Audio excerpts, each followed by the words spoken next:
ડભોઈ એ કાયપો છેના ગગનભેદી નાણાં સાથે આકાશ પતંગોથી છવાયું. ઉત્તરાયણ પર્વની હર્ષો ઉલ્લાસભેર ઉજવણી.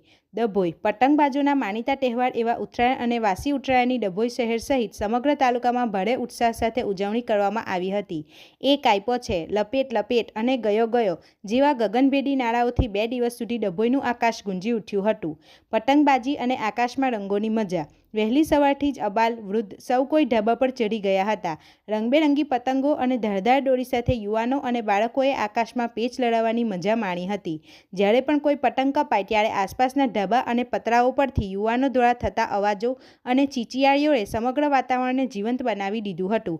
ખાનપાન અને મિજબાની. ઉત્તરાયણ એટલે માત્ર પતંગ જ નહીં પણ ખાણીપીણીનો પણ ઉત્સવ. ડભોઈવાસીઓએ પરિવાર અને મિત્રમંડળ સાથે મળીને ગરમાગરમ ઊંધિયું અને જલેબીની જિયાફત ઉડાવી હતી.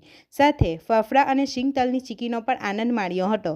મિત્રો અને સંબંધીઓ સાથે ધાબા પર જ ભોજન લેવાની પરંપરા આ વર્ષે પણ જળવાઈ રહી હતી. રાત્રિનું આકર્ષણ. આતશબાજી અને ફાનસ. સાંજ પડતા જ પતંગબાજીની સાથે આકાશને ફટાકડાની આતશબાજીથી રંગીન બનાવી દેવામાં આવ્યું હતું. અંધારું થતાની સાથે જ આકાશમાં ઉડતા ફાનસ એટલે કે તુક્કલ અને આતશબાજીના દ્રશ્યોએ લોકોના મન મોહી લીધા હતા. મોડી રાત સુધી ધાબા પર મ્યુઝિક સિસ્ટમ અને ગીતોના તાલે યુવાનોએ ઝૂમીને ઉત્સવને યાદગાર બનાવ્યો હતો. આમ ડભોઈ શહેર અને તાલુકામાં સાર્વત્રિક શાંતિ અને આનંદના માહોલમાં 2 દિવસીય ઉત્તરાયણ પર્વની શાનદાર ઉજવણી કરવામાં આવી હતી. રિપોર્ટર ફજલ રજાક ખત્રી સાથે ગુજરાત અદ્ભુત ન્યૂઝ ગુજરાતી. હા દેખા જી ઓકે. આજરોજ મકર સંક્રાંતિનો તહેવાર છે. સરસ મજાના બધા ધાબા પર ચડી ગયા છે. ઉત્તરાયણનો માહોલ છે. પતંગો સરસ મજાની રંગબેરંગી ચગાવે છે. આકાશ આખો રંગબેરંગી પતંગોથી છવાઈ ગયો છે. આજ રોજ દાન પુણ્યનું પણ એટલું જ મહત્વ છે અને લોકો સવારમાં મા બાપને પગે લાગી ગાયોને ઘાસચારો, ગોળ વગેરે ખવડાવવા જાય છે.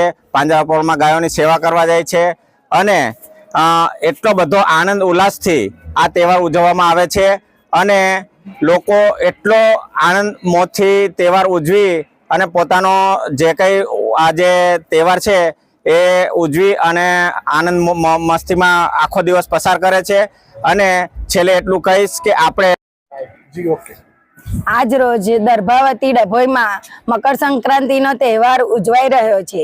સવારે બધા વહેલા ઉઠીને નાહી ધોઈને મંદિરે જાય છે. મંદિરે ભોલેનાથની પૂજા કરે છે. એમને ચીક્કીને તલને એનું દાન કરે છે. પછી ગૌશાળાએ જાય છે. ગૌશાળાએ ગાયોને ઘાસચારો ખવડાવે છે. ઘઉંની ઘૂઘરી બનાવીને ખવડાવે છે અને પછી બધા ઘરે આવીને ઉત્તરાયણનો તહેવાર મનાવે છે. ઉત્તરાયણના તહેવારમાં વાદળમાં રંગબેરંગી પતંગો નો માહોલ હોય છે અને બધા સ્પીકરો વગાડે છે, હર્ષ ઉલ્લાસ કરે છે, ઊંધિયું જલેબી પૂરી ખાય છે અને પછી સાંજે ફટાકડા બી ફોડે છે. પણ મારે બધાને નમ્ર વિનંતી છે કે કોઈ ચાઇના દોરો ના વાપરે. ચાઇના દોરાથી પક્ષીઓને નુકસાન થાય છે. જતા આવતા વાહન વ્યવહારમાં જે બધા જતા આવતા હોય છે એ બાળકોને નુકસાન થાય. એટલે કોઈ ચાઇના દોરો ના વાપરવો જોઈએ.